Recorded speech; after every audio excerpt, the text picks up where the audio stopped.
Ladies and gentlemen, the following segment of the podcast is presented exclusively by Hillsdale College. For over 175 years, four purposes have defined Hillsdale's mission: learning, character, faith, and freedom. Thank you for listening, and my sincere appreciation to our brothers and sisters at Hillsdale for their great sponsorship. He's here.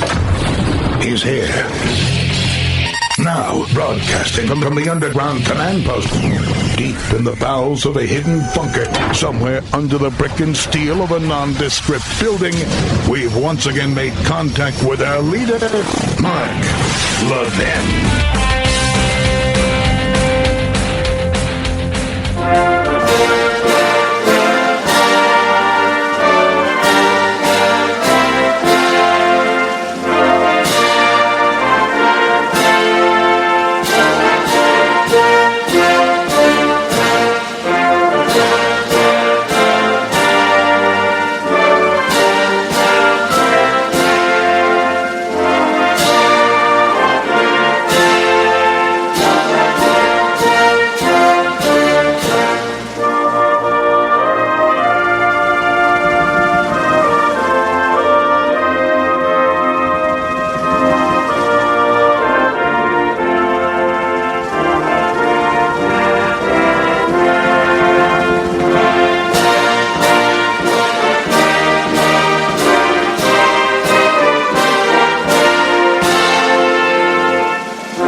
Had a good weekend. My number is 877-381-3811, 877-381-3811. Open borders, a massive expansion of the welfare state. You know, they're both intended to do something, right? They're both intended to destroy the existing economic and constitutional systems. You need to think about this. What's going on here is, in our country today, massive redistribution and wealth transfer. Not from billionaires and multimillionaires, from the upper middle class and middle class to the lower middle class and lower income groups. That's what all these programs are intended to do. Massive redistribution of wealth transfer. And unfortunately, more and more our elections are about redistribution of wealth. They're not about liberty. They're not about the things that the nation was founded on. They're about redistribution of wealth. So, government-centric, bureaucratic, left-wing politicians deciding on who should get and who shouldn't get. Hence the war on capitalism, the war on liberty, the war on competition, massive taxes proposed, and massive power and redistribution. And that's now how the Democrat Party views elections. Empowering itself to redistribute wealth. You're now voting to transfer funds from a stranger to yourself. You're now voting to transfer funds from somebody who earned it to you and your family. This is decadent. This is virtueless. This is a stake in the heart of our system. And this is what the Democrat Party has become as it pursues power. Now, to super hyper, if you will, that whole process, to move it as fast as possible, you open your borders. Wealthy people, highly educated people from other countries, highly skilled people from other countries, whether they're highly educated or wealthy or not, for the most part, don't make up the bulk of the people who are coming into the country illegally. Even the media and the Democrats should agree with this. They tell us these are poor people, these are people in need, these are people this, that, and the other, trying to escape their societies. But don't call them S-hole societies. That would be racist. And yet, in essence, that's what they're calling them. And that's what the people escaping them are demonstrating by their own actions. But that's a footnote. So by importing more and more low-skilled, unskilled, illiterate, certainly in English, individuals into the country, including, listen up, people who are not vaccinated, including people who have diseases, not giving a care whatsoever, not even a curiosity on what illnesses they're bringing into the country, turning a blind eye to it all while putting the iron fist in the face to the American citizen. The goal is to pursue these ends. That's why you have groups like Media Matters and Media and the others running interference for this.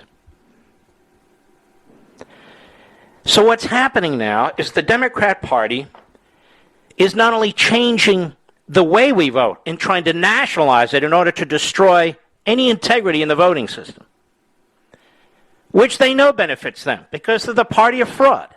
They just are. Fraud in their policies, fraud in their economics, fraud, period. They want every election now to be an election, a vote on the transfer of funds from one person to their base. And they want to grow their base by growing the massive welfare state. In that way, you can't beat them. Sorry, folks. Let me shut this off. Hold on a second. In that way, you can't beat them.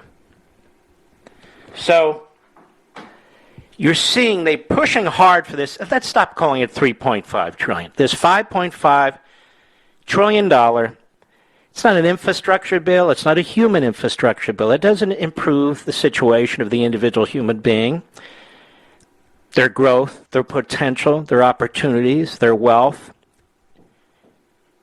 It increases the power of the federal government. It draws more people into the quicksand of the welfare state. The Democrat Party rejects Americanism. It rejects unalienable rights. It rejects constitutionalism. It rejects it all. And by the way, it has for a very, very long time, and so have its intellectuals, so have its media types, all of them. So have these left-wing websites that bark on their behalf. They've rejected all. You're standing in the way. This isn't about taxing the wealthy, although they'll grab as many of them as they can. The war is on you. Now, the more people you import from the third world who are poor, who are unskilled or low-skilled, who are illiterate in many cases in their own language, certainly in English, who don't have two dimes to rub together, and don't assimilate them into our culture, because the Democrat Party and these American Marxists are destroying our culture. There's nothing to assimilate them into, because they want to remake the whole society, the whole economic system, the whole governing system. The more people they can import into this country and hook like a drug onto this massively expanding welfare state, the more they're attacking your liberty, your private property rights, and your unalienable rights, because it's you who has to fund all this. It's you who have to live in these school systems. It's you who have to deal with the attacks on the cops. It's you who have to deal with all this. It's you. So these elections for that party are now going to always be about the transfer of funds from some stranger to yourself. The transfer of funds from some stranger to yourself. And they are telling the people that if you want to be the beneficiaries of this transfer of funds, you join us, the Democrat Party. We will use the power of government. What the hell's wrong with me today? We will use the power of government to do these things. These Ponzi schemes. These highway robbery schemes. And we're going to call them all kinds of good stuff. Human infrastructure. Are you against people eating? Are you against people having homes? Are you against people this? Are you against people that? And of course, the Democrats don't deliver on any of this. The Democrat Party is older than the Republican Party. What have they delivered on? Wow, look at Social Security. Well, let's slow down and take a look. Let me hit the third rail. What kind of program is Social Security today? The trusts have been broken. They stole all the money out of the trusts. If that's okay, why can't you do that in the private sector? If that's compassionate and righteous, why can't you do that in the private sector? You do that in the private sector, you go to prison. So they tell you in your payroll you're going to make a contribution to your own account. And Social Security Administration is such a fraud, it even sends out information about how much you have in your own account. You have nothing in your account. You have IOUs in your account. The Treasury Department has taken every plug nickel out of every Social Security trust fund and every account and has spent it. Medicare, same thing. Almost $300 trillion now in IOUs to entitlement programs for people who have, quote unquote, a right. They've destroyed them. It's only a matter of time till that presents itself, till that's manifested. It's only a matter of time. This stuff can't go on forever. Well, Mark, it hasn't happened yet, but when it does, it'll be a horrific human collapse because people become dependent on it. You promised me. What else is wrong with Social Security? Well, it's a universal program, so people who don't need Social Security still pay into Social Security. People who do need Social Security have paid into Social Security are getting a pretty good deal right now. But their children are not going to get a good deal at all. And their grandchildren are going to get nothing. Nothing. Just like Medicare. Nothing. So it's what I'm saying. It's one generation versus another. And the politicians do this to us. There is no reason to have open borders, ladies and gentlemen. Why do we need open borders? Why are we inviting people from the third world to come here? Compassion, they say? Compassion? Well, the same people were more than happy to leave 80,000 of our comrades in Afghanistan, hundreds and hundreds of American citizens in Afghanistan. It's not about compassion.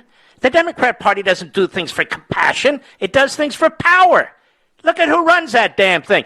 Biden, Pelosi, and Schumer, do they look compassionate? These are evil people. Evil. And so they want every election now to be about transferring funds, redistributing funds from that person to this person, from this group to that group. But they must hit the middle class for it to work. They must take from the middle class in order to feed their army of overpaid bureaucrats in Washington and in many capitals out throughout the country. They must hammer the middle class in order to get them to comply with the Internal Revenue Code. They must hammer the middle class because the great middle class, the masses, were created out of the Industrial Revolution. So it's war on the Industrial Revolution. It's war on our economic system. So you must make the middle class pay a price unless they switch sides. Wouldn't it be better to get benefits than to have money taken from you to pay the benefits? So voting is now not about who's a better leader, that's for sure. Not about strengthening the republic, that's for sure. Not about upholding the Constitution and on and on and on. Voting now is about redistribution of wealth, wealth transfers, fund transfers. Comes down to brass tacks. And how they do polls. Would you like free health care? Absolutely. Now ask if they should pay for it. Absolutely not. And of course, they have their foil. The rich, the rich, the rich. Well, one day the rich will be people who have anything, as opposed to nothing. Like in the Cambodian rice fields. You have 2 baskets of rice. I have 1 basket of rice. You're rich. I want your basket. You think I'm kidding? Or take that illustration anywhere, in any radical, aggressive autocracy. You'll see the same thing. rather than talk about individual opportunity, creating the environment for people to be free and mobile, to seek their own opportunities, to have free will and so forth. The Democrats never talk about that. They talk like every autocratic, demagogic, strongman and strongwoman the world has ever known. You have to trash people. You have to create categories of people, whether it's race, whether it's wealth, whatever it is.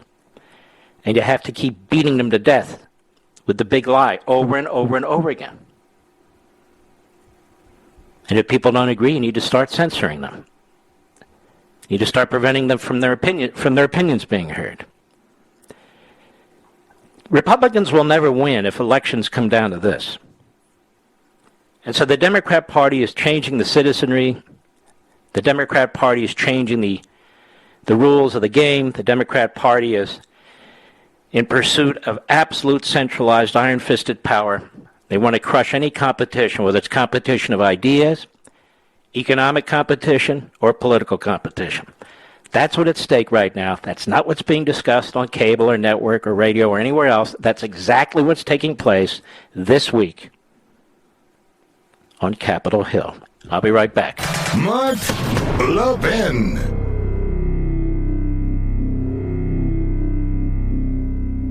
Hillsdale College serves four purposes: learning, character, faith, and freedom. Now, education and faith thrive in freedom, and freedom requires an educated people, a people of good character to preserve it. Hillsdale College has been providing the education needed to preserve free government for over 175 years, and it continues to provide that education today, not only to its 1,500 undergraduate and graduate students, but nationwide, through its free online courses, its support of classical K-12 charter schools, and its other outreach efforts on behalf of liberty. Hillsdale's Articles of Association, dating back to 1844, commit the college to preserving the blessings of civil and religious liberty through the provision of sound learning. This learning includes the Constitution. It includes the laws of nature and nature's God, as described in the Declaration of Independence. It includes America's great heritage and liberty that too often today is falsely derided and denied. Hillsdale's motto is pursuing truth and defending liberty since 1844, and it'll continue to fight to live up to that motto come what may. Learn more. Go to levinforhillsdale.com. That's Levin for Hillsdale.com.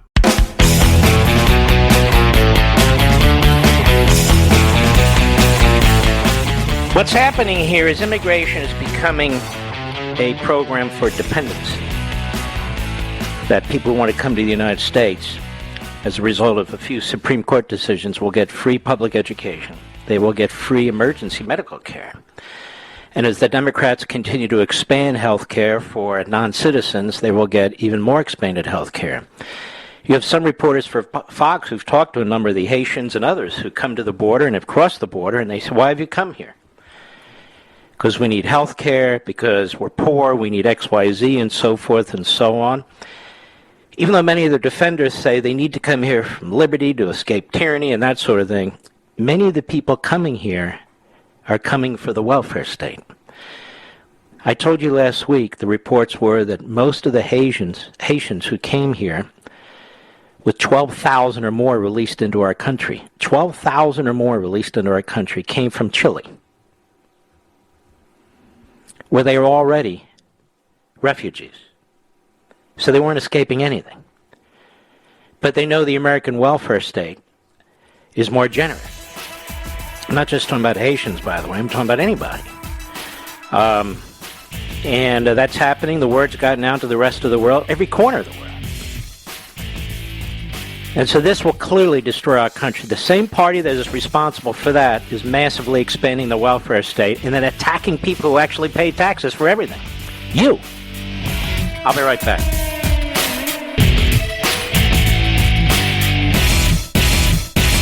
Hillsdale College serves four purposes: learning, character, faith, and freedom. Now, education and faith thrive in freedom, and freedom requires an educated people, a people of good character to preserve it. Hillsdale College has been providing the education needed to preserve free government for over 175 years, and it continues to provide that education today, not only to its 1,500 undergraduate and graduate students, but nationwide, through its free online courses, its support of classical K-12 charter schools, and its other outreach efforts on behalf of liberty. Hillsdale's Articles of Association, dating back to 1844, commit the college to preserving the blessings of civil and religious liberty through the provision of sound learning.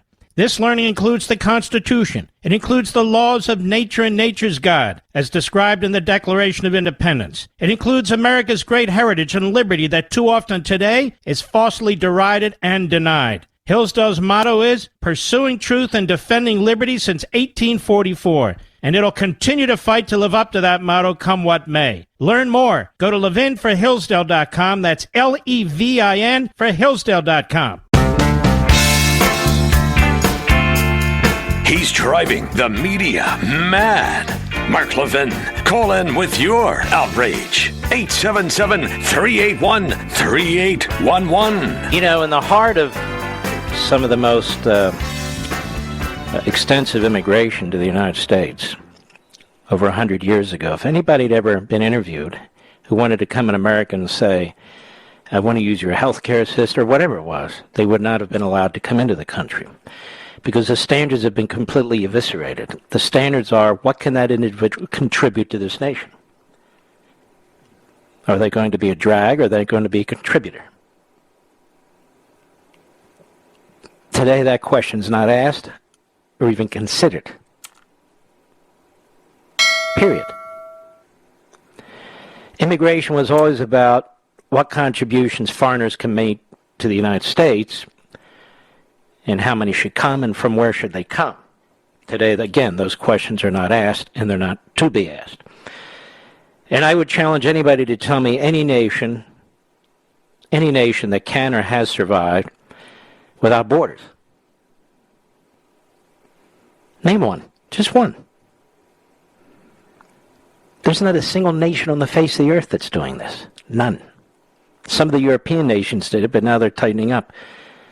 And they will pay a price and have paid a price. But not to the extent of America. We have more people coming into this country than any country on the face of the earth, year after year after year after year, while the American Marxists within our country are teaching propaganda about how awful the country is. And so you wind up with second-generation individuals like Joy Reid or Omar or Talib, in Omar's case, first generation, who come to the country and then hate the country. Come to the country and then hate the country. This is how it happens. This is why it happens. Now, this is Biden, August 31, 2007. August 31, 2007, 14 short years ago. He's in Iowa, and he says the following. Cut 23, go. What do I think about the control of our borders? What would I do about it? Ladies and gentlemen, no great country can say it is secure without being able to control its borders. Period. What I would do about it, or what I proposed to do about it almost 13 years ago. I would radically ramp up the number of border security guards we have, the use of electronic surveillance material we have to guard the border, and a number of what they call virtual fences. They're not literally fences. Virtual fences from aerostat balloons on to whereby we can control the border. Much, much better. So he was a quote-unquote restrictionist, a white supremacist nationalist. Now, securing the border has nothing to do with all these character assassins out there attacking people. You look throughout the history of mankind, you always have character assassins of the sort you see at Media Matters and elsewhere. Washington Post, New York Times. There's always been character assassins. And they are the hemorrhoids of history. If they're remembered at all, that's how they're remembered. And one other thing.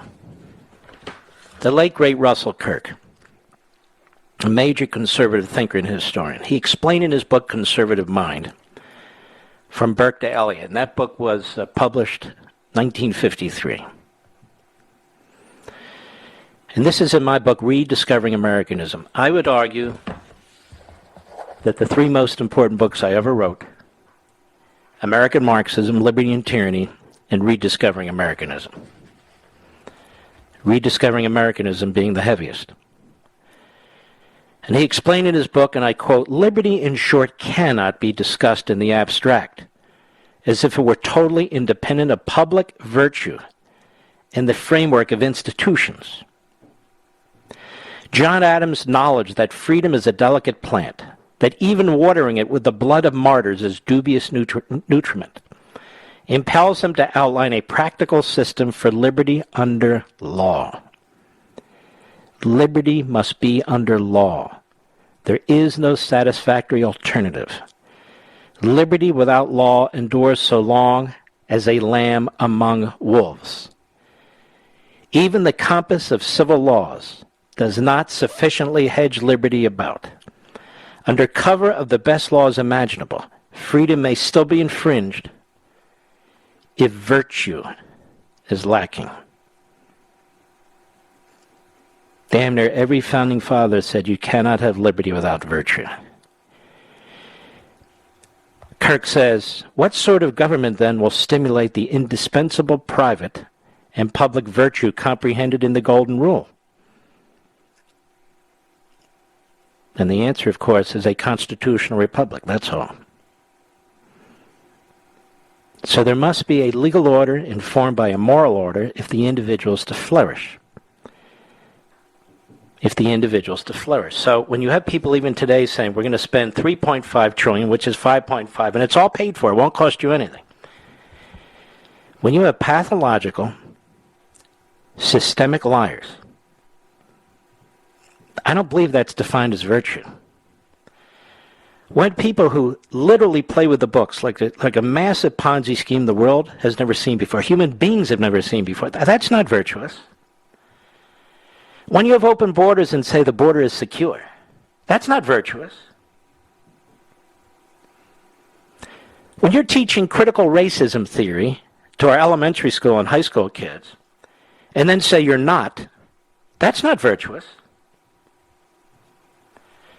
When you're trying to change our voting system to have a one-party state, in effect, and to have voting not on leadership qualities and so forth and so on, but on who can give me more and steal more from the other guy, that's not virtue.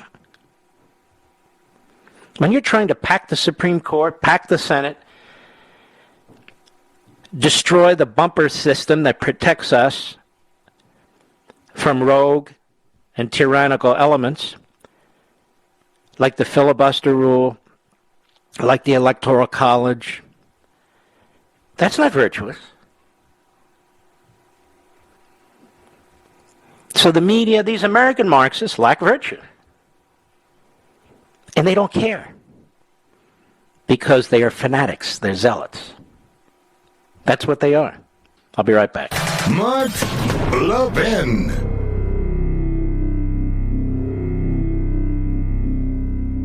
Hillsdale College serves 4 purposes: learning, character, faith, and freedom. Now, education and faith thrive in freedom, and freedom requires an educated people, a people of good character to preserve it. Hillsdale College has been providing the education needed to preserve free government for over 175 years, and it continues to provide that education today, not only to its 1,500 undergraduate and graduate students, but nationwide, through its free online courses, its support of classical K-12 charter schools, and its other outreach efforts on behalf of liberty. Hillsdale's Articles of Association, dating back to 1844, commit the college to preserving the blessings of civil and religious liberty through the provision of sound learning.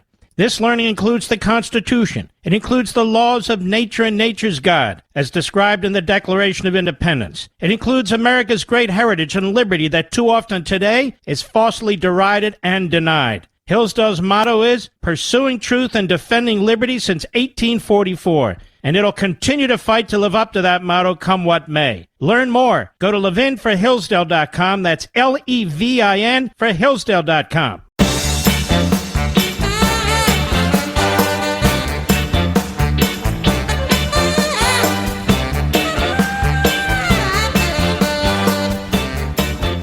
What do I think about the control of our borders? What would I do about it? Ladies and gentlemen, no great country can say it is secure without being able to control its borders. Period. What I would do about it was what I proposed to do about it almost 13 years ago. I would radically ramp up the number of border security guards we have, the use of electronic surveillance material we have to guard the border, and the number of what they call virtual fences. They're not literally fences. Virtual fences from aerostat balloons on to whereby we can control the border. Much, much better. Yeah, he doesn't he sound even stupid there? It's stupid, man. But all that said, totally different position 14 years later. Same with the entire Democrat Party. They've decided to change their constituency, change their base. That's what they've done. And you're required to go along with them. Now let's talk about this bill that's up there that we don't even have yet. $5.5 trillion. And notice how the media keep lying that it's $3.5 trillion, because that's what the Democrats say, so that's what they'll say. Here's Pelosi on ABC this week. Cut one, go. Well, Chuck Schumer and I and Secretary Yellen the other day came forward in a press event and said that we had reached a framework of agreement. People said, well, what are the specifics? Well, we'll see what we need. We'll see how the numbers... Okay, so they want to vote on this Thursday. Today's Monday, and we'll see what we need. So if they get a deal among themselves, they'll immediately put it on the fast track, push it out, get it to the Senate, push it out. Members will have 24, 48 hours to read it. You'll have no time to read it. They'll pass it. And this is what Bernie Sanders calls we the people. Go ahead. Down and what we need in that regard, but we have agreed on an array of pay-fors in the legislation. This will be paid for. Okay, so folks, I don't know how this disgusting, evil, endlessly lying human being can sleep at night. I don't know how she does it. I really don't. I don't know how she does it. It's not paid for.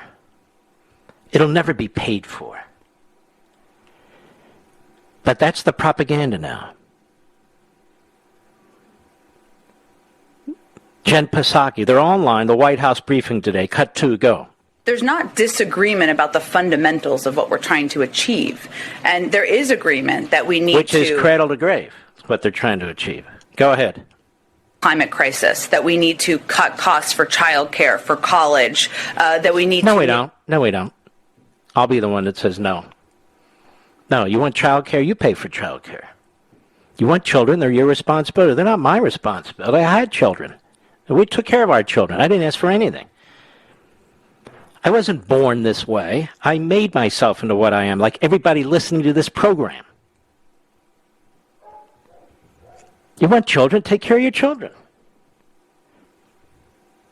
Go ahead. easier for women to rejoin the workforce. We need to rebuild and Easier for women to rejoin the... This is really precious coming from you, you jerk. This administration has its head collectively so far up that you-know-what that took us to the teachers' union. And many of these women couldn't go to work because of the way that the unions and the others were treating education. They had to stay home. But don't worry. They'll spend a few $1 trillion and that'll fix it. Go ahead. Infrastructure. So there's agreement on that. There's a basic discussion that needs to happen or is ongoing.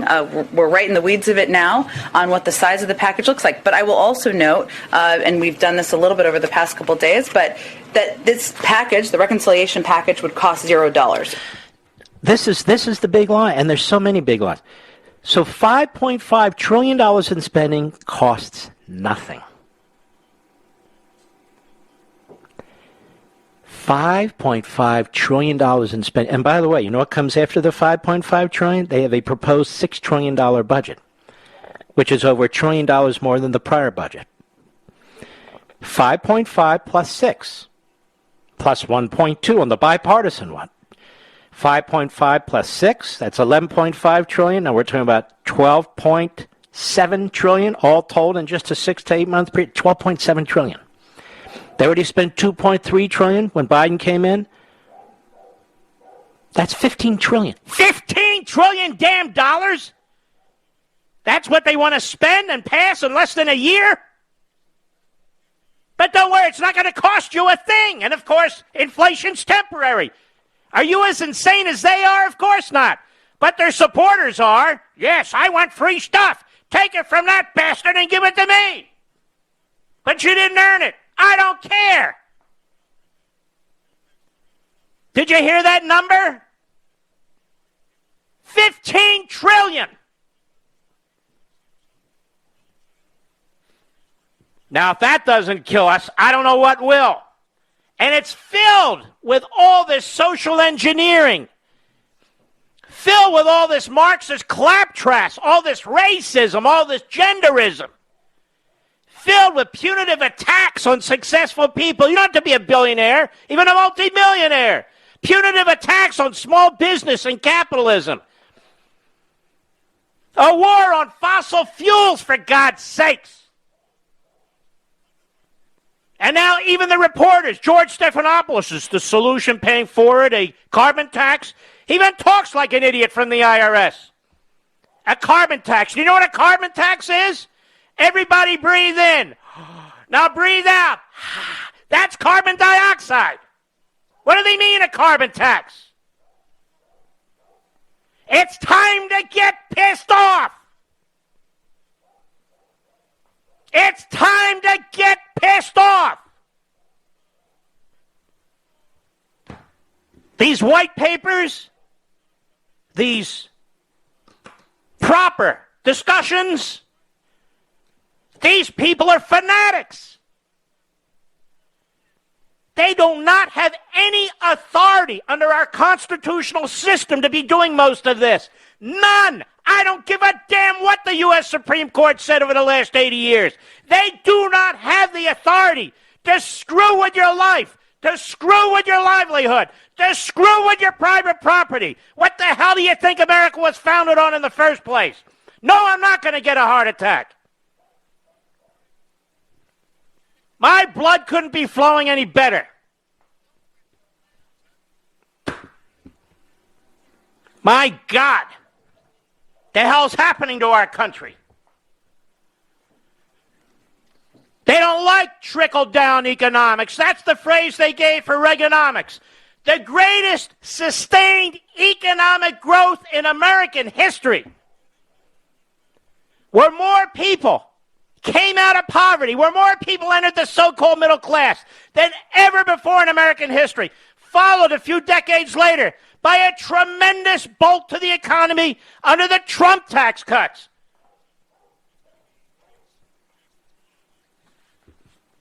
If you could spend yourself into wealth, North Korea would be the richest damn country on the face of the earth. I'm sick and damn tired of it. Even this damn state, Virginia, taxing the hell out. You think I'm going to stay here? You think I'm going to stay here and let these bastards take my money? I'll be right back.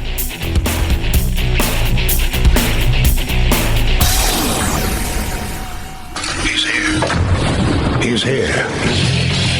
Now, broadcasting from the underground command post, deep in the bowels of a hidden bunker, somewhere under the brick and steel of a nondescript building, we've once again made contact with our leader, Mark Levin. Hello, America. Mark Levin here. Our number, 877-381-3811, 877-381-3811. So the Marxist propagandists go out full bore on the Sunday shows from this Pramila Jayapal, a real reprobate. And then you even have, listen to this one. This is the Washington Compost. This is Catherine Rampell, the Washington Compost. What a pathetically stupid rag the Washington Compost is, truly. And what a bunch of low IQ activists they hire. Like Catherine Rampell. And then Brian Stelter interviews her. Brian Stelter has disgraced himself.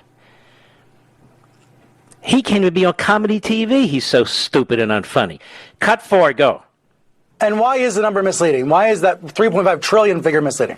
Because it doesn't really represent anything. It's this weird shorthand that's been used, but in fact, the bill itself will not cost $3.5 trillion in the sense that it will be entirely or at least partly paid for. So the actual Why do we have a media in this country? We don't need a media. What side of the microphone is she on? She's such a moron. She takes the lies that she's handed by Biden and the other low IQ people in the administration and regurgitates them. That's all. Trillions and trillions of dollars, ladies and gentlemen. It's like the tooth fairy. What's the big deal? What's the big deal? Now, the Wall Street Journal a couple months back explained exactly what's going on here. They said the budget resolution fact sheet Democrats circulated includes only a bare-bones description of the bill's major programs for tax credits, new entitlements, health care, climate, and housing. Some categories include this revealing caveat, quote, the duration of each program's enhancement will be determined based on scoring and committee input, unquote. That's Washington speak for admitting the budget will be built on phony assumptions and gimmicks. Democrats know their proposed tax hikes and dubious pay-fors will not come close to fully funding, quote, every major program that President Biden has asked us for, unquote, as Schumer claimed. Their plan is to include every program but start small and pretend they're temporary. This will let them skirt the budget reconciliation rule that spending cannot add to the deficit outside a 10-year budget window without triggering the 60-vote threshold to pass, the filibuster rule. So even in this, they play with the books, they play with the numbers, they're righteous and compassionate rather than Ponzi schemers that should go to prison. Every one of these bastards should go to prison. The nonprofit Committee for a Responsible Federal Budget examined the budget outline, released a more honest, this is back in July, analysis of the bill's cost. An estimate is based on Joe Biden's fiscal 2022 budget proposal and legislation that Democrats have already proposed that will fill in the budget blanks later this year. Assuming the major provisions will be made permanent and continue through the 10-year budget window, the group says, quote, the policies under consideration could be between $5 trillion and $5.5 trillion over a decade. This is why I keep saying we're talking about $5.5 trillion. One example, in their March COVID bill, Democrats increased the child tax credit from 1 year to $3,600 for children under age 6 and $3,000 for ages 16 to 17. Democrats not want to extend it further. And Mr. Biden's budget claims it would run through 2025 at a cost of $436 billion. This was temporary because of the virus. Nothing's temporary in government. Got it? Nothing. Particularly tyranny. But Democrats are already broadcasting their plan to make it permanent in 2025, with the Independent Budget Committee estimates would cost $1.1 trillion over 10 years, 2% of the U.S. GDP. Democrats are giving themselves similar so-called sunset options for their expansion, so they're claiming programs will end when they intend to expand them. The Earned Income Tax Credit. You know what that is? It's not earned. That is a tax credit that goes to people who don't pay taxes. And so, of course, they call it the Earned Income Tax Credit, even though it's not earned. The Dependent Care Tax Credit. Their major new health and home care programs and new entitlements for child care, college, family leave. The nonprofit committee also estimates the cost of provisions that aren't in Mr. Biden's budget, but Democrats say they'll add to the reconciliation bill. $370 billion of new spending for dental, hearing, and vision benefits in Medicare. $300 billion to close the Medicaid so-called coverage gap in some states. Add a few cats and dogs, such as increase in the size of state and local tax deductions. And wow, $5.5 trillion. Just snap your fingers, there it is. But it's not costing anybody anything. It's nothing. Sick. Absolutely sick. And because we do not have a free media in this country. The American people, for the most part, unless you listen to me and maybe some others, you don't have the facts. All right, let's keep moving. Let's keep moving. I'm still perplexed If you're vaccinated and somebody else isn't vaccinated, why are you bothered by that? Now, I know all the arguments because I can still get the virus or a variant of the virus, or they can give it to somebody else. Well, if they give it to somebody else, it's going to be another person who's unvaccinated. Okay, that's up to them. The vaccines are cheap. They're available. Yeah, they're zero. They don't cost you anything. We're going to browbeat people. You know what Biden said today? We won't be fully vaccinated until 98% of the people are vaccinated. Well, 98% of the people are not going to be vaccinated. And I keep asking the same question. Others have now repeated it, but I want to keep asking it, which is this. People who've gotten this virus have natural immunity through the antibodies. They don't need to be vaccinated according to the science. And the greatest study done, a massive study, was done by the Israelis. But then I took a look at something else. It's about 5 weeks old, but sometimes that's the best data you can get. Look at some of the numbers.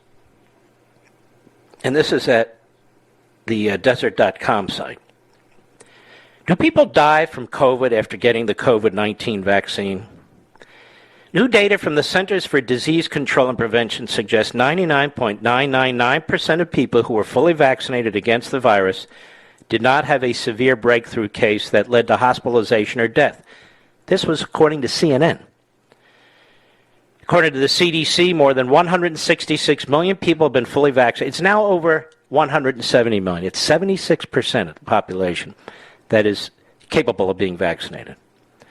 The new data suggests 1,507 people, now this is in August, or about 0.0001% of those fully vaccinated people died from getting the COVID-19.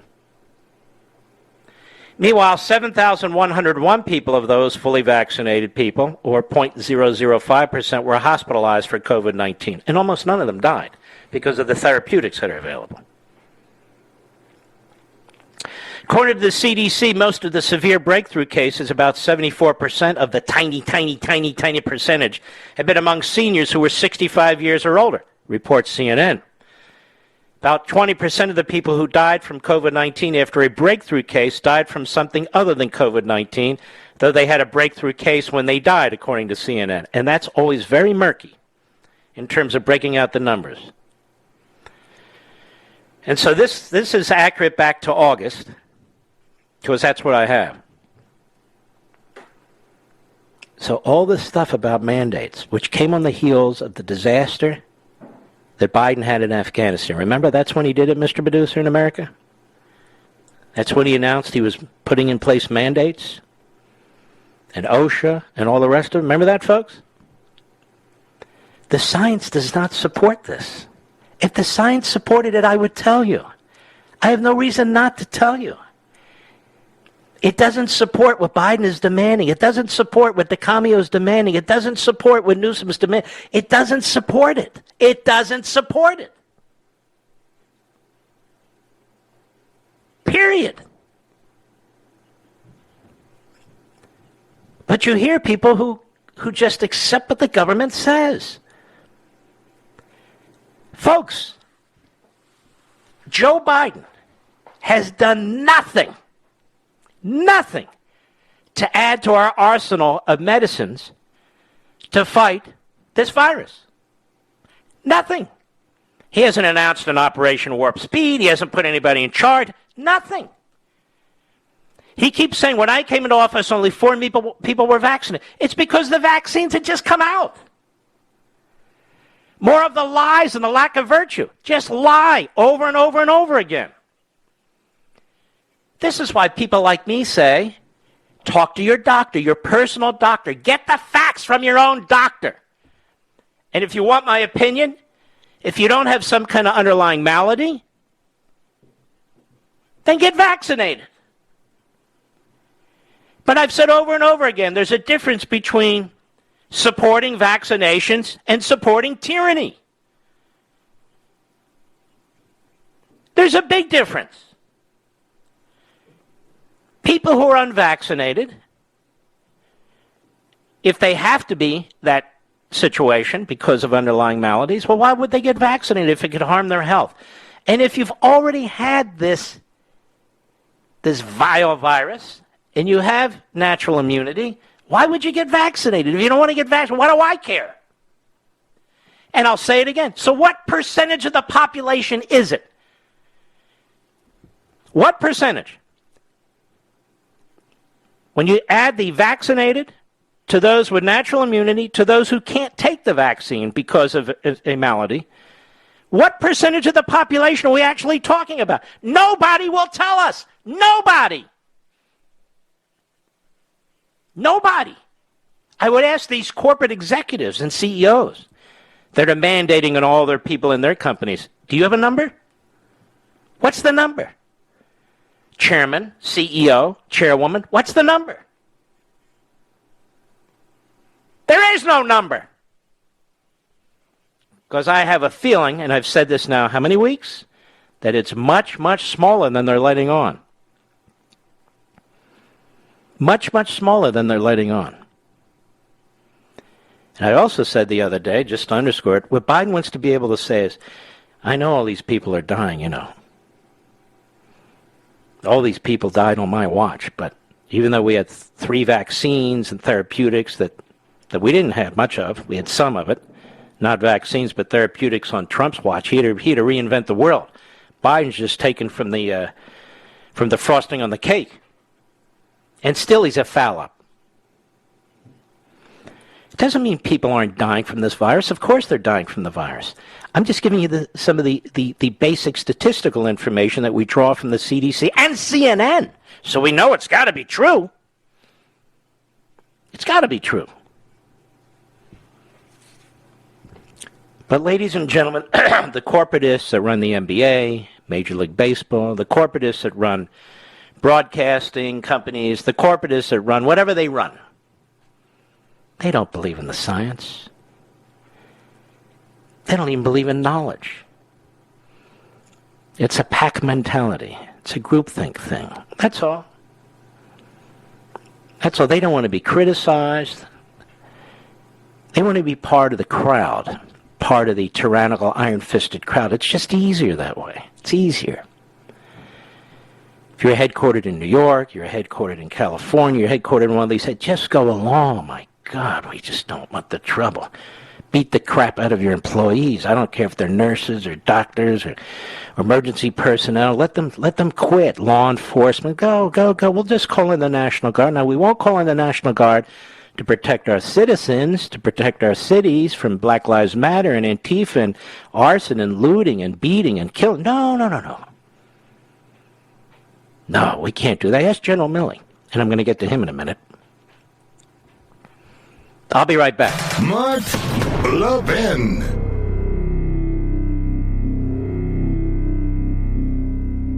Over 2,000 of you, my listeners, made the switch from overpriced wireless carriers to Pure Talk over the past few months. We want the rest of you to join us and to see what we're talking about. If you're with AT&T and Verizon or T-Mobile, your family could save over $800 a year just by switching to Pure Talk. You get great coverage, you can keep your phone and your number, and you'll save a fortune. Pure Talk is the top-rated wireless company by Consumer Affairs, with the absolute best consumer service team based right here in America. Does that sound good? Well, it gets better. Right now, get unlimited talk, text, and 6 gigs of data, just $30 a month. And if you go over on data, they don't charge you for it. They don't care. Go to puretalkusa.com and enter promo code Levin Podcast. Again, puretalkusa.com, promo code Levin, Levin Podcast. And when you do, you'll save 50% off your first month. That's puretalkusa.com, promo code Levin Podcast. Pure Talk USA, simply smarter wireless.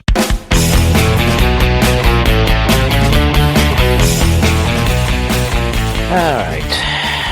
Joe Biden got a booster shot today. I think he needs a rabies shot, don't you, Mr. Producer?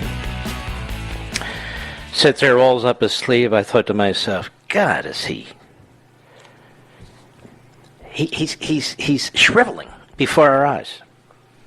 Shriveling before. So he thinks by him there, rolling up his sleeve and getting a shot, people are going to say, oh, well, look, if Joe Biden's going to do it, I'm going to do it. That is another sick mind.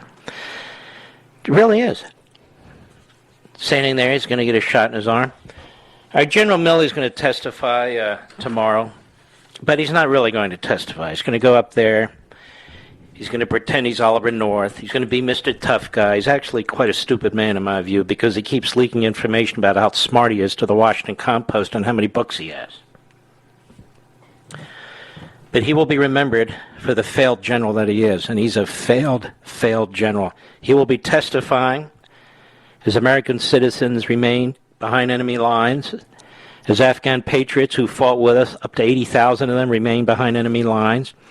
All the clowns in the media, among others, talking about, oh, the Taliban 2.0, 2.0. How stupid are these people? They conspired to hit us on 9/11. What do you mean 2.0? Here we got to listen to this bullcrap day in and day out. So, let me tell you what's going on tonight as I speak. The Democrat propagandists and cabal who hate America. It's not, they say, oh, it's a battle between the progressives and the moderates. Look how they talk about stuff. No, it's a battle between the Marxists and the weasels in the Democrat Party. The Marxists and the weasels. Like this Gottheimer. What is that his name? Gottheimer. Wasn't that a song? Remember that song? Nobody knows what I'm talking about. Yes, it was a song, but I don't know if it was Gottheimer. Gottheimer. I'm a moderate. No, you're not, you jerk. No, you're not, you jerk. It's about time people in Bergen County, New Jersey and environs wake the hell up. Guy's a weasel. It's a battle between the out-of-the-closet Marxists and the weasels. No, I'm a moderate. Voted down the line with Eva Pelosi, bringing the San Francisco agenda to Bergen County, New Jersey. Congratulations. And he's not the only jerk. And I hope they all get their asses kicked in the midterm elections. You watch how they'll move to, listen, I'm part of the can-do committee that, we can do it, If it wasn't for me, Anyway, so this is how they campaign. But I read that there's 5 to 10 Republicans who may go along with this stuff. Did you read that, Mr. Producer? It was in a piece by Axios, and we know Axios, Politico, they never lie. 5 to 10 Republicans may go along? Well, next time Kevin McCarthy's people contact us, Mr. Producer, would you ask them if that's correct and who they are? And while all this is going on, while the American Marxist movement has coalesced, while they intend to use their barest, the bare majority to destroy our country, there's Liz Cheney on 60 Minutes. Oh, my God, she's always wanted to be on 60 Minutes. Oh, she's always wanted to be in the Washington Compost and the New York Slimes. I think Daddy and Mommy are very proud of her. There's George W. Bush. He's going to do a fundraiser for her with his sidekick, what's-his-face, with a whiteboard. And so more on that. I'll be right back.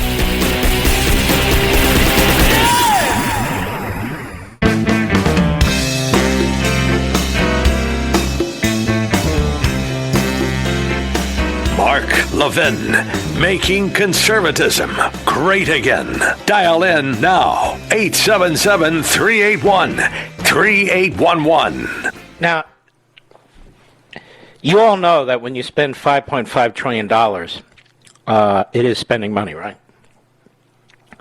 So why are the Democrats and the media saying it's not spending money? Let me tell you what else this is going to do. It's going to destroy the currency, which means whatever you earn is worthless, which means the money you've put aside in stocks, in a mutual fund, IRA, KO, whatever, 401k, maybe you have a pension with your company, or worthless. Worthless. A long time ago, we did away with bartering, so we have currency. So if you effectively print so many dollars, and just think about it, we've never done anything like this, it's so bad. Well, then dollars become meaningless. Look, I earned $150,000. Aren't you proud of me? No, because it's worth $12,000 today. The whole mindset, the whole culture, the whole attitude is being destroyed. You're getting a tiny little taste of this. Do you see how much it costs to fill up your car? Do you see shortages developing in the supply chain? Ask any trucker. They'll tell you what's going on. You can see it yourself. Go to the grocery store. You know, we're the most advanced society on the face of the earth, not because of government, because limited government, because of you, the individual, and freedom. And more, I've said this to members of my family, I feel like we're becoming the third world. What do you mean supply chain shortages? What do you mean restaurants can't hire people? What do you mean people have children and they expect somebody else to raise them through these corporate nursery schools or whatever the hell they're called? Child care. What do you mean you need 3 months off because somebody doesn't feel well in your family, or maybe you don't feel well? Paid leave. What do you mean we're going to expand Medicare, reduce the age to 60, and then pretend that it's solvent? I mean, you really have to be delusional to embrace this stuff. And they are. But it doesn't matter. I know why the Democrats are doing it. They want power. Why would anyone go along with it? Because they want freebies. But freebies eventually come at a price. And that's what the takers, the people on the dole, the people who are subsidized just don't get. Because one day the bottom falls out and they're in the bottom. Meanwhile, while we're facing this menace, it's right on our doorsteps. Bush and Cheney are out to destroy Trump and his supporters. They're saboteurs. They're saboteurs. And I tell you this because John Wood, who worked with Bush 43, Bush 43 will be the senior investigative counsel for the January 6th Select Committee and of counsel to the vice chair, who is Liz Cheney. And he most recently was at the U.S. Chamber of Commerce, another failed organization. He'll serve as the panel's senior investigative counsel and of counsel to Congresswoman Liz Cheney. Do you know why the Cheneys and the Bushes are involved in all this stuff, folks? It's not because they give a damn about the Capitol building. It's because they want to make sure that their control of the Republican Party is retained, that we cannot tolerate any longer these outsiders who dare to take over. You know, the Bush family is sort of a mainstay of the elitist repubes. And, of course, the Cheneys, too. Cheneys go way back to Nixon. The Bushes go way back to Nixon. Bushes even go further back than that, to the senatorial days of his father. In the case of George W.'s grandfather. And we can't have that disrupted. So we're going to be subpoenaing stuff. We're going to be the good little servants of Pelosi, the good little servants of the chairman of the committee, who now apparently Liz Cheney is buddies with. Buddies, of course. They disgrace themselves. We got criminal investigations. We've got the Biden administration and their political attorney general. They're all over this stuff, including abusing people's rights and so forth. Even some of the judges have raised eyebrows and so forth. So the whole criminal side is this, no, we need to investigate. I wouldn't give them a damn thing under any subpoenaed document, and I would fight them on a number of grounds. First of all, Congress's job is not to conduct a criminal investigation. But we're not. There's a legislative purpose. Number two, the committee was not formed properly. The Speaker of the House is not the House of Representatives. And since half of the House pretty much didn't even get to participate in the process and wanted to participate in the process, and their members were rejected, that this is a rogue operation. Completely rogue operation. When it comes to members of Congress, like they want to subpoena McCarthy and the other members of Congress and so forth, there's clearly constitutional problems with this. I've taken a good look at it myself. There's the speech and debate clause, among many other arguments. So I would drag them through the dirt, drag them through the courts, get it into the next election cycle, and then deal with the whole thing that way. But this is what Liz Cheney is focused on. This is what the Cheney family, the Bush family are all focused on. Well, the country's crumbling. You know, George W. Bush, one of his best friends now is Michelle Obama. You remember that? Oh, yeah. Must be nice to be on the ranch in Waco, Texas. On the Waco farm in Waco, Texas, what I was trying to say. I've always liked George W. Bush. I met him a few times. Very, very nice. Certainly not the brightest president I've ever met, but a very, very nice guy. Seemed to have a lot of common sense, but here, not really. All the years in Obama and his destructive conduct and behavior, he never said a word, because he's buddies with Michelle. You know how it works. Biden, he barely said anything terrible about what Biden was doing in Afghanistan. It was all very careful. Then comes along 9/11, really almost a religious event in this country, and he uses it for political purposes, to attack Trump and his supporters. Then later he said, I didn't really mean to. Well, of course you did.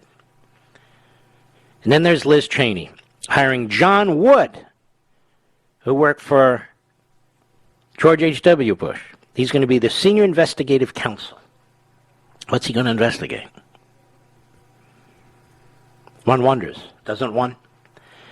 Tell me, John Wood, would you try and contact John Wood, Mr. Producer, see if he'll come on the program? Quite serious. I wonder if they're going to expand their subpoenas to include Pelosi. Will there be a single Democrat who will be subpoenaed? Just one. Any? About what they did or didn't do when it came to security for the building prior to January 6th? I doubt it. That's not her mission. Besides, Pelosi wouldn't like that. She works for Pelosi now. So John Wood will be the senior investigative counsel on the January 6th Select Committee. Don't you like it? It's a select committee. Who selected it? Pelosi. When Leader McCarthy tried to select some members, they were banned. And I think that's another, as I said, reason to attack this in the court. And one of the things I would say that one party effectively is using it for political purposes. It's an abuse of taxpayer funds, regardless of what Cheney and Kinzinger are doing. Lapdogs. There she is on 60 Minutes. You see, she puts country before party, ladies and gentlemen. She puts country before party. You don't, obviously. You put party before country because you're also in love with the Republican Party, not the country, apparently. Now, isn't that the irony? She is the birth child of the Republican Party. She's the birth child of the Republican establishment, she and others. The marriage of the Bush-Cheney family, that's how she got her politics. And the funny thing is, it's Donald Trump who's not a birth child of the Republican Party. He really is an independent. He really does put country before party. Unlike all the alliances that Lynn Cheney has of all the Republican establishment types, right? He puts country before party. I don't believe Lynn Cheney does. In fact, I would argue Lynn Cheney puts Lynn Cheney before everything else. You know, you could even take Lynn Cheney's position and stop slobbering all over the media that hated your father, hated the Bush administration, hated Reagan, hated our policies and so forth. You don't have to give aid and comfort to a corrupt, hardcore left media, but that's exactly what she's doing. Again, she could take her position without doing that, but she didn't and isn't. So this is the spectacle, if you will, of the Bush-Cheney clan trying to use the occasion of the Pelosi Select Committee to do as much damage to Trump supporters, and quite frankly, a significant percentage of conservatives in this country. That's what she's doing. And running around in the corrupt propaganda media in her self-serving pronouncements. As I say, she can do this quietly. But she's not. And then she brings in a Bushy, the Bush 43 guy. John Wood. Oh, not John Wood. I don't know who the hell he is, but you understand. I'll be right back. Mark Levin.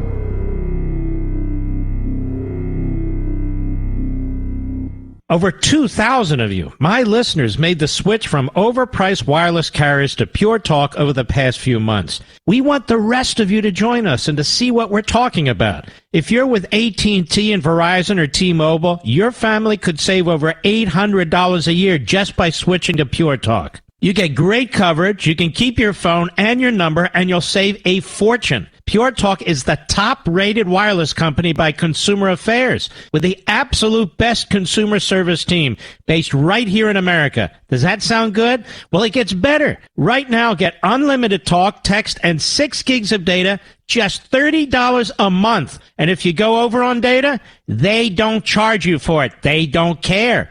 Go to puretalkusa.com and enter promo code Levin Podcast. Again, puretalkusa.com, promo code Levin, Levin Podcast. And when you do, you'll save 50% off your first month. That's puretalkusa.com, promo code Levin Podcast. Pure Talk USA, simply smarter wireless.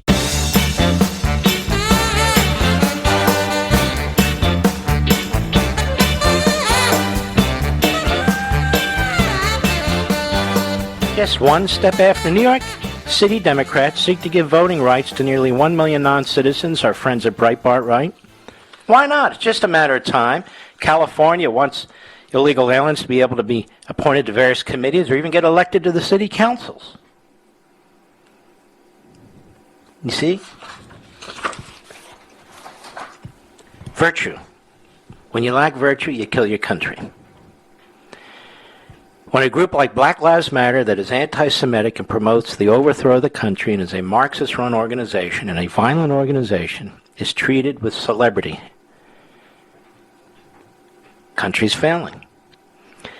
When the FBI doesn't get to the bottom of Antifa, which has caused enormous damage and unbelievable number of assaults, the country's failing.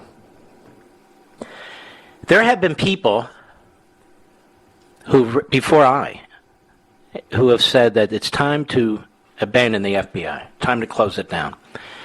I do think we need a federal bureau because of all the interstate crime that takes place. But I wouldn't have a problem with replacing it now. I would not have a problem with replacing it now. But you see, here's the problem. If we do replace the FBI, the Democrat Party remains.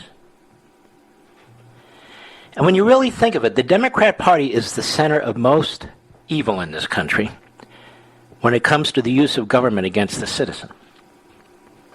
It's the home of American Marxism for the most part. And I meant to mention to you that this book keeps chugging along because of you. It just keeps chugging along, 20,000, 25,000, 30,000 a week and so forth. Nobody's ever seen anything like this. This is the gossip book like Woodward and Dopey. This isn't a novel about sex. This is a substantive book. And I'm going to tell you a little secret. I don't believe I've ever said this on the air, Rich, but who knows? If I did, it was only once. When I finish this book, and when I finish a book, it's after months and months and months of research and thinking and writing and rewriting and so forth. I finished it. I put a big rubber band around it to send into my publisher, my editor, the wonderful Natasha. And I said to my wife, who had read most of it by that time, I don't know how well this book's going to do. She said, why? Because it's like nothing I've ever written before. It's heavy scholarship, but on the other hand, I explain it all in ways that I haven't really approached a book before, and then at the very end, it's about activism. So the book is a mix. She said, this book's going to do great. But you know, that's your wife. You expect your wife to say that, right? She said, no, it's true. I said, I don't know. I said, I sure as hell hope so, because we need to turn the corner in this country. Little did I know that thanks to you, we'd sell over 1 million copies in all formats in 2.5 months, and that it would just keep chugging along. I think many of you who have purchased the book are purchasing additional copies after you've read it. to give the neighbors and family members and friends, particularly college students and high school students and others, to have a little stack to give out when you get together. This has been very, very important for spreading the word. Remember what I said early on with Thomas Paine and his pamphlets, and there were other pamphleteers. The written word has a greater impact than almost of the rest of the media because it lasts. It goes on and on and on. And I think a lot of you have taken that to heart and have become, in turn, the Paul Reveres to spread the word. So I want to continue to thank you for your continued focus, because this is the movement that's going to save America. The anti-American Marxist movement. I'll be right back.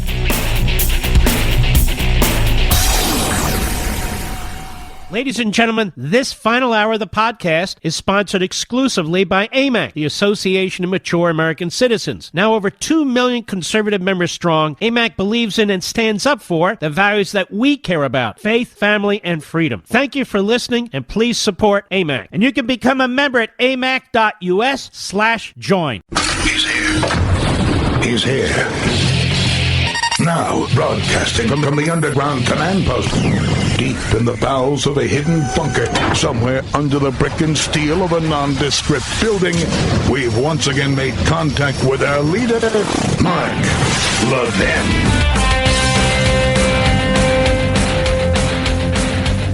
Hello, America. Mark Levin here. Our number, 877-381-3811. 877-381-3811. We had a lib on the line. He hung up in about 2 minutes because, immediate gratification. Too bad. We don't get many of them anymore, do we? They're like the duck-billed platypus, very hard to find them. I mean, they're all over the damn place, but they don't call in. I don't know what they're afraid of. New York Slimes on the 25th. What's today's date? 27th. Saturday. Among those who marched in the Capitol on January 6th, you probably heard this by now, but you haven't heard from me. An FBI informant. Have you noticed the FBI informants in the middle of all this stuff? Whether it's the Whitmer situation and quote-unquote kidnapping in Michigan, it looks like the FBI was behind it. And the chief FBI special agent in charge turns out to be a sleazeball who's under arrest for something, beating his wife. I don't remember. But they were involved in that too. The FBI was involved in Russia collusion. That's what I mean. And now the FBI, January 6th. And why do we have to wait till now to find out about this? I'm sure Liz Cheney's all worked up about it. By the way, she's reversed course on gay marriage, and she says she was wrong about it. I don't even know why she brought it up. Does anybody know why she brought it up? I have no idea. Let us continue. A member of the far-right Proud Boys, they notice they never say the Marxist Black Lives Matter group, and yet they are Marxists. Texted his FBI handler during the assault, but maintained the group had no plan in advance to enter the Capitol and disrupt the election certification. All right, let's deal with some of this and try and ravel some of it. As scores of Proud Boys made their way, chanting and shouting, toward the Capitol on January 6, one member of the far-right group was busy texting a real-time account of the march. The recipient was his FBI handler. In the middle of an unfolding melee that shook a pillar of American democracy, what was that? Was that when the Capitol building was blown up by Bill Ayers and his buddies? Was it when the Puerto Rican separatists attacked the Capitol building? Was it when 3 Democrat presidents did everything they could to pardon domestic terrorists? No. It was January 6th. Oh, okay. Just want to make sure I understand. Let's see. In the middle of an unfolding melee that shook a pillar of American democracy, the peaceful transfer of power of the Bureau had an informant in the crowd, providing an inside glimpse of the action, according to confidential records obtained by the New York Slimes. Okay, so every defense lawyer now, every single one, should be deposing that informant. And if the government didn't make the defendants aware of the informant, that may be, I didn't say it is, but that may be a cause to challenge any plea deal that may have been entered into. In the informant's version of events, the Proud Boys, famous for their street fights, were largely following a pro-Trump mob. A pro-Trump mob? Hundreds of thousands of It's hard to get through this. The pro-Third Reich New York Times, the pro-Stalin New York Times, the pro-Castro New York Times, they can't even write a straight news story, but they never could. They were largely following a pro-Trump mob consumed by a herd mentality rather than carrying out any type of pre-planned attack. All right, even reading through that, all this talk about these planned attacks, these conspiracies, the insurrection, how do you have an insurrection that's not pre-planned? And the irony is lost on the New York Times. After meeting his fellow Proud Boys at the Washington Monument that morning, the informant described his path to the Capitol grounds, where he saw barriers knocked down and Trump supporters streaming into the building, and records show. At one point, his handler appeared not to grasp that the building had been breached, the records show, and asked the informant to keep him in the loop, especially if there was any violence. The use of informants always presents law enforcement officials with difficulties about the credibility and completeness of the information they provide. In this case, the records obtained by the Slimes do not directly address whether the informant was in a good position to know about plans developed for January 6th by the leadership of the Proud Boys, why he was cooperating, whether he could have missed indications of a plot, or whether he could have deliberately misled the government. Okay. That's not reporting, and that's not news. Those are hypotheticals that have nothing to do with anything. But the records and information from two familiar with the matter suggest that federal law enforcement had a far greater visibility into the assault on the Capitol, even as it was taking place, than was previously known. So the prior paragraph was intended to take the edge off this, but they couldn't ignore it. At the same time, the new information is likely to complicate the government's efforts, provide the high-profile conspiracy charges it has brought against several members of the Proud Boys. Because there was no insurrection. There was no plan for an insurrection.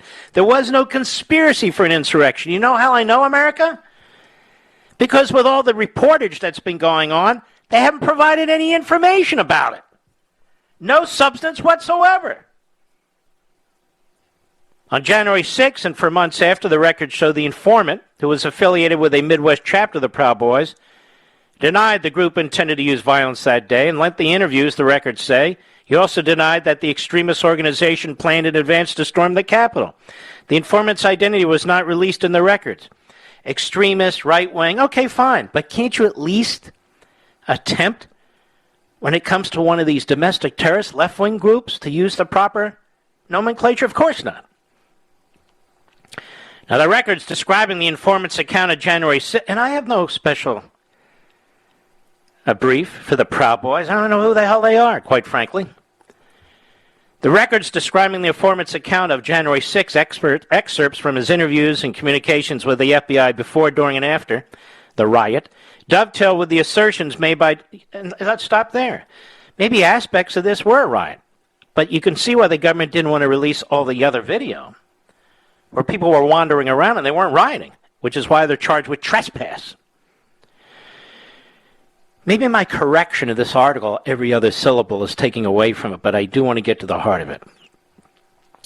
The records describing the informant's account of January 6 dovetail with assertions made by defense lawyers who have argued that even though several Proud Boys broke into the Capitol, the group did not arrive in Washington with a preset plot to storm the building. Well, this kind of screws up the whole narrative. They also raise new questions about the performance of the FBI in tracking the threat from far-right groups like the Proud Boys. The records provided to the Times on the condition that they not be directly quoted show the FBI was investigating at least two other participants in the rally on January 6th and asked the informant to make contact with them, suggesting that they might be Proud Boys. And the records indicate the FBI officials in Washington were alerted in advance of the attack that the informant was traveling to the Capitol with several other Proud Boys. The FBI also had additional informant with ties to another Proud Boy. So the FBI was all over this, which raises a lot of questions. Number one, if there was a pre-planned plot, they weren't told about it. Number two, the FBI was all over it. Why were they there? Because they anticipated something, correct? Number three, something bizarre as my memory kicks in here. I remember the FBI office in one of the towns in Virginia, the NYPD had told main headquarters of the FBI that they were getting word of a potential attack on the Capitol building. Now, maybe that's true, but this would suggest that it wasn't this group, but even more than that. They have their informants. They're given a heads up at Main Justice, the FBI is, and they don't do anything. They don't do anything. Prosecutors have filed conspiracy charges against 15... I wonder if Philly Bump is around, Mr. Producer. Philly, you're welcome to come on the program and pursue this with me. Seriously, Philly. Loser. What a buffoon. I saw a picture of him. Have you seen a picture of him, Mr. Producer? What's going on with that guy? His head is like the size of Wyoming. Did you notice that? Now, in seeking to prove that the Proud Boys planned the assault in advance, then worked together on January 6th to disrupt the certification of the Electoral College vote, prosecutors have claimed in court papers that their leaders raised money to bring people to Washington, gathered equipment like protective vests and multi-channel radios, and ordered subordinates to avoid wearing their typical black and yellow polo shirts in favor of more ordinary clothes.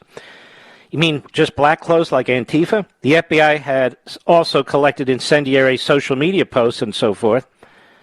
But statements from the informant appear to counter the government's assertion. That's why if you're a defense lawyer and your client has pled, you may want to do a little bit more digging. Because your client, I'm talking about the ones that were on the grounds and didn't even go into the building, who've been threatened with felonies and have pled to misdemeanors, trespassing, or parading. I like that, parading. You may want to take this up. I have a feeling the government has not been giving all the information it should to defense counsel, and certainly to we the people, and of course the media are fine with that. And whatever Liz Cheney thinks, not. I'll be right back. Mark Levin.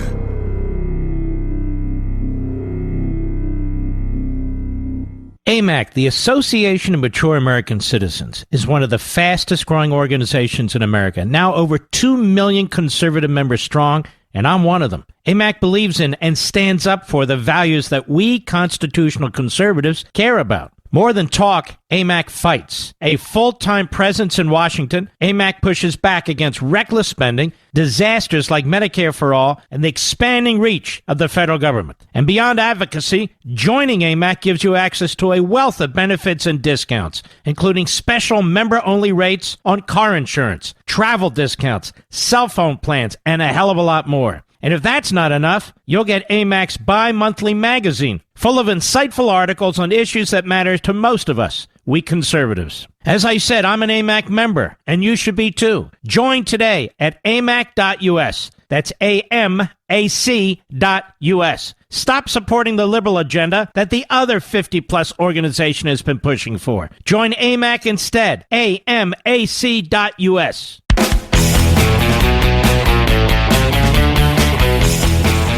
Let's take some calls. Let's go to Glenn, Little Rock, Arkansas, the great KARN. How are you, Glenn? Mark, doing fine. Glad to talk to you. Thank you, sir. When I was growing up and in the 70s and, high school and college, we looked at how Russians and places like that were as far as things that were reported. You couldn't get the news across right. The press and other powers that be were doing things the wrong way. Yeah. So I think people right now still remember that, who are my age. I'm 65 now. And your book is here right on time, because the thing is, just like thinking about Russian collusion as far as with Trump, these things prove to be wrong. Your book is true today. Years from now, it'll still be true. But now's the time for us to organize, like you said before. And here in Little Rock, I'm glad there at our radio station that we try to have rallies on things and do different things, because you got to strike right now. Mr. Producer, isn't this Doc Washburn's country? Our man, Doc Washburn, we love him. He's a good man, isn't he, Glenn? He very much is. He always says those who try to divide us are up to no good. That's the truth. That's an easy, simple statement. Well, he's right. He's right. Glenn, thank you, my man. I appreciate the compliment. And don't hang up. We're going to get you a signed copy of American Marxism. Thank you, sir. Let's go to David, Allentown, Pennsylvania. More my neck of the woods. When I was growing up, for sure. On the Mark Levin app, how are you? Mr. Levin, this is the greatest honor of my life to speak to you. Thank you. I want to say to you, quick to the point, I bought your book. I read it. I'm reading it again. It's not for uneducated people. Just take your time, step by step. No. And I want to buy another book, and I'm going to bury it in a plastic bag in my backyard for prosperity. Yeah. I mean, just... I'll tell you what. It's wrong in America. Yeah.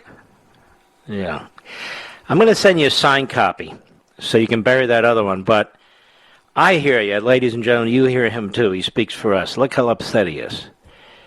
Right, David? It's just what's happening is unbelievable. You don't know how much... I only bought 2 books in my whole life. The other was The Unfreedom of the Press. Mm-hmm. And, of course, I only went to community college, so I'm not, educated. I had to buy those books because I had no choice. Business, mathematics, and things like that. But your book, it needs to be, because I don't know how long this country's going to last. And I don't think it's going to last very long. But I want to bury your book, and someday someone might dig it up. Well, thank you. You want to put it in one of those capsules, I guess. But, David, I want to thank you. Don't hang up. I want to send you a signed copy of American Marxism. People have told me they've read it 2 or 3 times. You take your time, go through it. If you don't want to read it, we've got 2 audio available. One is through digital. One is through DVR. We've tried to make this on as many platforms as possible available to everybody. What is it? What did I say? Oh, my goodness. DVD. Yes. It's not available on DVR. DVD. And we have a lot of trucker buddies, and that's exactly how they listen to it. That's how Senator Ron Johnson listened to it. So I appreciate it very much, David, and we feel your pain and we agree with you 100%. Renee, Fairfax, Virginia, the great WMAL, where Joe Biden won that county, my old county, by like 38, 39%. And years ago when I lived in Fairfax, it was a Republican county. It just shows you how fast they've turned these areas. Yeah, he didn't win with my help. No. Mark, you are my hero. I saw you at the Birchmere on Saturday night, and that was the first time I've been out in years. We had a blast at that WMAL event, didn't we? Nice event. Yes. Oh, it was absolutely wonderful. Very, very, very nice event. Mark, of course, Larry O'Connor couldn't stop cursing. I think you had one too many. I'm just saying. Oh, my gosh. That was not bad. I'm just messing with you. He's my buddy. Yeah, you are a funny guy. But, why don't we hold you over? I stepped on your time here. Don't hang up. Don't hang up. We'll be right back, folks. Stick with us.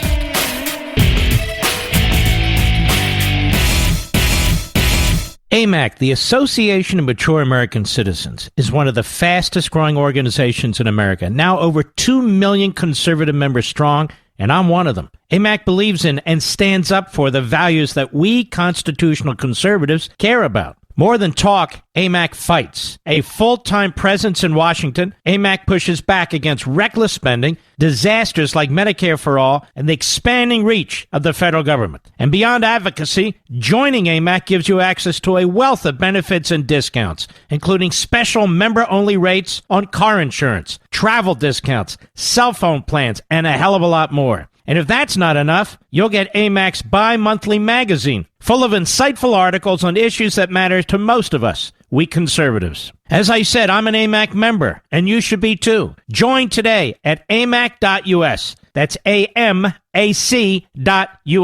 Stop supporting the liberal agenda that the other 50-plus organization has been pushing for. Join AMAC instead. AMAC.us.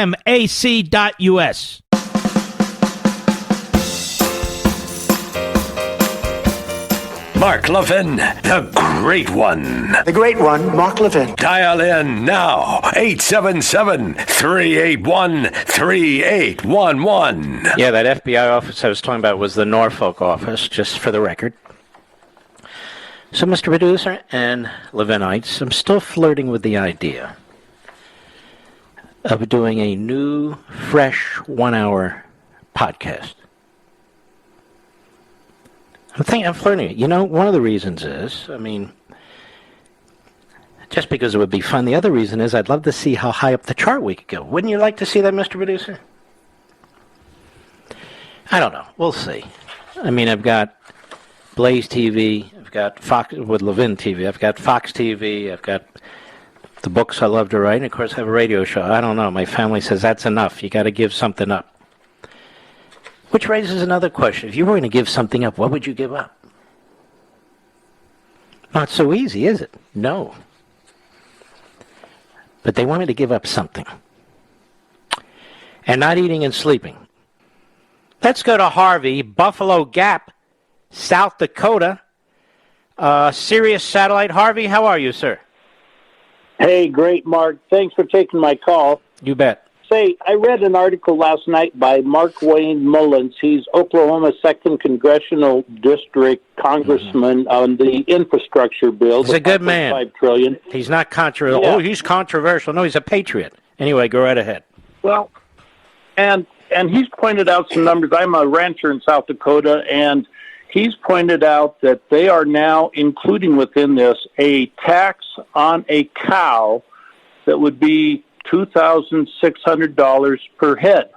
What? Now, the economics on this is... Now, let me just slow you down. I'm guessing it's like with fossil fuels. It's methane.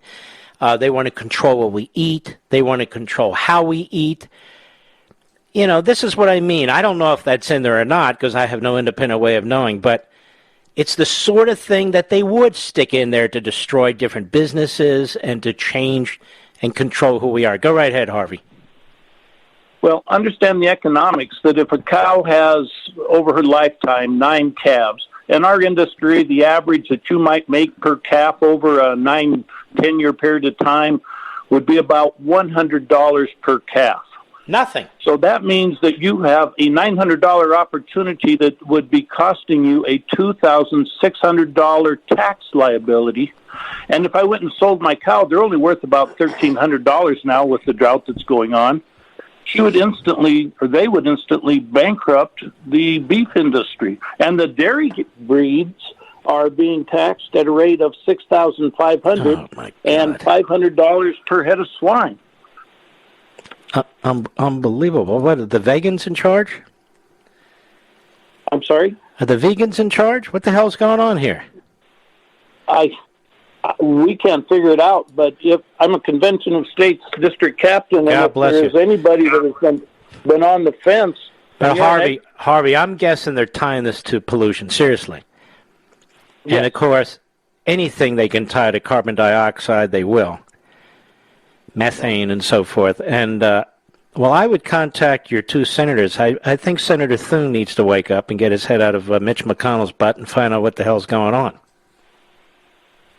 Well, we need the Convention of States because if it is even $25 per head, that was a tax that would just be devastating to our industry. I agree with you 100%, but I would definitely call your members and find out what's going on. I will do so. Because I never heard of this before, and I think people think, well, he's a rancher in South Dakota, that's far away. Hey, let me tell you something. That food you put on your plate, it's like ranchers in South Dakota who put it there. Honestly. So most of us don't like to think about where our food comes from, but it's guys like Harvey who make it possible. All right, Harvey, don't hang up. I want to send you a signed copy of American Marxism, and thank you very much. And by the way, I like the governor of South Dakota. Nome, right? Chrissy Nome? I know she comes under attack a lot, but there's a lot worse than her. A lot worse than her. I mean, I'm in Virginia. Look at Maryland. Oh, my Lord, that guy's hey, Larry Hogan over there, Larry. And this guy Baker in Massachusetts. I can go right down the list. I want to go back to Renee in Fairfax, the great WMAL. Sorry, Renee, go right ahead. Hi, Mark. Yes, like I said, you are my hero, and I thoroughly enjoyed your appearance at the Birchmere. I'm 62 years old. I've seen examples my whole life of virtuous people. And do you know what virtuous people do? When someone's in trouble, when there's a national disaster, an international disaster, they help them. We cannot open our pocketbooks fast enough. Mm-hmm. We cannot get there fast enough. Mm-hmm. I'm a nurse, and I have volunteered in disasters before. And if we can do neither of those, we offer our prayers. Mm-hmm. And the patriots in this country are good people, honorable people, virtuous people. And these jackasses in Washington are trying to convince us that we are not good, that we're racist, that we're bigots. They're trying to teach our children that they are not good. They are bigots and racists. It's infuriating. I am right there with you. Mm-hmm. Right there with you. I am pissed off. We are good people, and how dare they? How dare they try to say that we are not? Mm-hmm. And you know what? When if this infrastructure bill goes through and open borders, and guess what's going to happen? There's going to be no virtuous place left to go. Who is going to help when a tsunami hits? Mm-hmm. When a volcano hits somewhere? Who is going to help? Who's going to open their pocketbooks and be able to send money to help? There's not going to be any place left to go. No, you're right. All right, my friend. And it was wonderful you were at that event. And I'll say, WMAL is a tremendous lineup. Harry O'Connor and Chris Plant, and Vince, our buddy, and the programs that follow mine and so forth. And Bill Hess is a great PD, too. Just a great station. Don't hang up, Renee. We want to give you a signed copy of American Marxism, and thank you. And you certainly do speak for many of us. She certainly speaks for me, and very well, by the way. So wonderful editorial. I'm not going to read it to you. In a site called Issues and Insights, and I want to encourage you to bookmark it. And they say, Joe Biden, tax tyrant, tax cheat, tax hypocrite. He's all these things. And worse. He's all these things and worse. And, I listen to some of my friends, various TV programs and so forth when I can, talking about how the media are turning on Joe Biden. They're not turning on Joe Biden. They'll give him a little slap here and there. They're never going to turn on Joe Biden. Why do you think they keep promoting Liz Cheney? They hate the Cheneys. They hate Dick Cheney. They hate Liz Cheney. But they use them. This is what Liz Cheney will never understand. This is what none of them will, including George W. Bush and his sidekick. They'll never get it, and they don't care. It's okay. They just want 6 months of 60 Minutes, 6 months of pat on the head, there you go, and then they self-righteously, they stand for the country, all the rest of you are a bunch of reprobates. Totally disconnected from the tens of millions of people who serve as the heart and the soul, the core of the Republican Party and beyond, such as their hate for Donald Trump, because Donald Trump's not one of them. Donald Trump defeated them. Humiliated them. And I'm going to say this right now. Donald Trump was a far better president than George W. Bush. Don't you think, Rich? There's no doubt that he was a far better president than George W. Bush. That's the truth. And I think that annoys them to no end. I'll be right back. Mark Levin.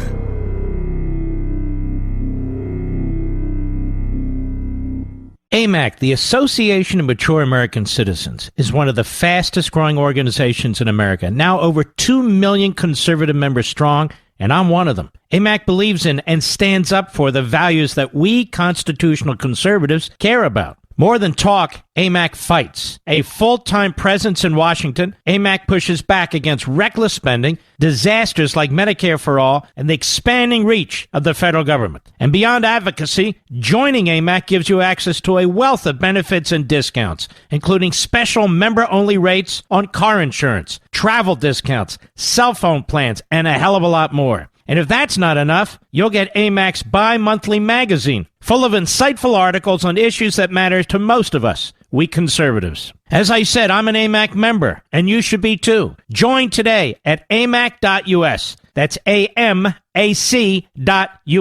Stop supporting the liberal agenda that the other 50-plus organization has been pushing for. Join AMAC instead. AMAC.us.